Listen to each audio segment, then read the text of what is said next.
I'll start this video directly with this. The PS Vita is my favorite handheld of all time. Don't try to overthink this. I'm not trying to compare the power, the games and all that with the newer consoles. It's just a feeling, a pleasure that I get every time I pick up this little device and start playing on it. If you follow my channel, you know that I'm a big fan of handheld consoles, and I love all of them, and I use all of them. They're not just collecting dust, I promise, and even though my beloved 1000 PS Vita is not the one I use the most, I can still say that it is my favorite handheld of all time. Look, I'm not being stupid over here. The Steam Deck is the console I use daily, with the Nintendo Switch being a close second. I know what this can provide. It's not even a competition when it comes to power and games, but it's just a joy whenever I pick up the PS Vita. Alright, I just had to get that out of the way. So what makes me love the Vita so much and why do I desperately want a new Sony handheld? First of all, it has to be the hardware for me. Even today when I look at the PS Vita and I compare it with newer consoles like the Steam Deck and Nintendo Switch, these don't come even close to the build quality of the PS Vita. The materials are so much premium. You can see the work Sony has put out into the details of this little device. The added functionalities which were way ahead of their time, like the back touchpad, touchscreen camera which Sony had implemented so well, but unfortunately in not enough games, these are a couple of things that even today are looking amazing. So Sony has demonstrated that if they want to, they can build something amazing. And that's why when it comes to the build quality of a potential PS Vita 2 or PSP 2 or whatever it would be called, I'm really not worried. I know what Sony is capable of. Just don't make another proprietary memory card. Please, oh please don't repeat this mistake again, Sony.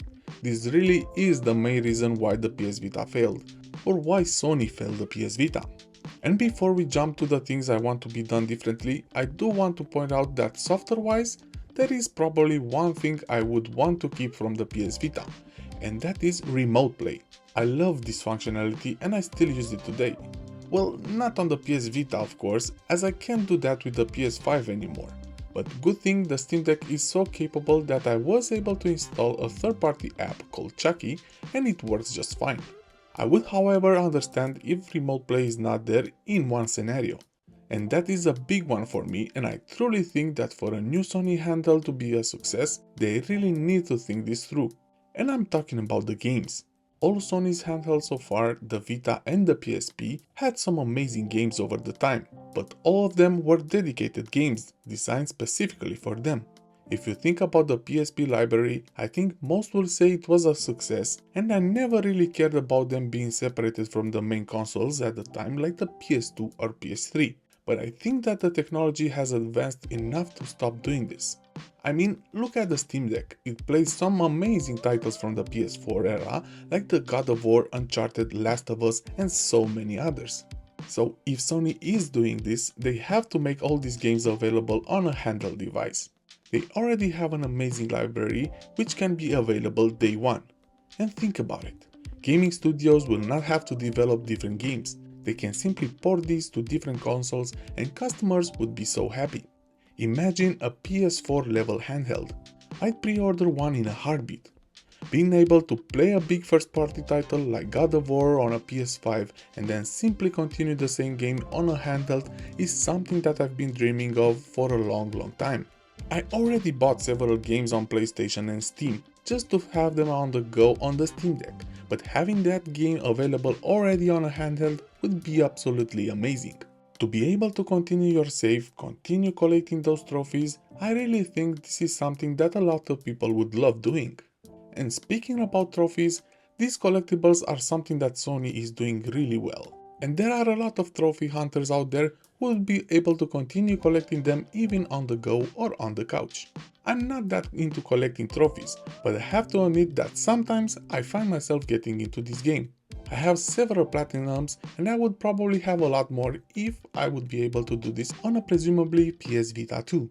And let's not forget about the catalog.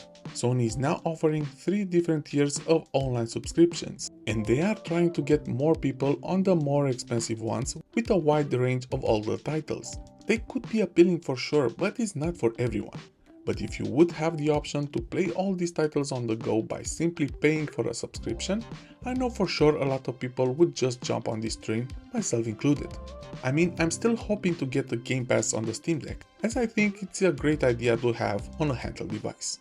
I know Sony may have forgotten about the handheld market, but I do believe it's their own fault for making the PS Vita the culprit for this. The idea was amazing, the hardware was way ahead of its time, the games were catching up, plus it has a PS1 and PS2 catalog which people appreciated. But the fact they made the proprietary SD card very expensive and stopping the development of the new games for it, you can only blame them for the end result. The Vita wasn't a failure, it was amazing from the beginning and fans trusted the device itself. And you can't deny this, as we have the online community stronger than they ever were. Fans made the Vita what it should have been since the beginning, and there are no signs of stopping the development for the PS Vita anytime soon. The handheld market is not dead, if anything it's stronger than ever. The Nintendo Switch showed there is still a need for these small devices.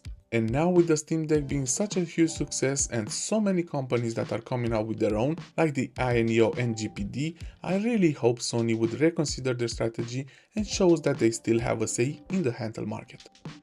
I want to hear your opinion about all of this. Do you think we'll ever see a new handheld made by Sony, or it's already too late? And if yes, what are your hopes for the PS Vita 2? Let me know down in the comments. And before you go, make sure to check this video over here about my 1-year impressions of the Steam Deck, or this one where I talk about my 3 main handheld devices at the moment. That's it for now. This is the Tech Unravel, and I'll catch you in the next video.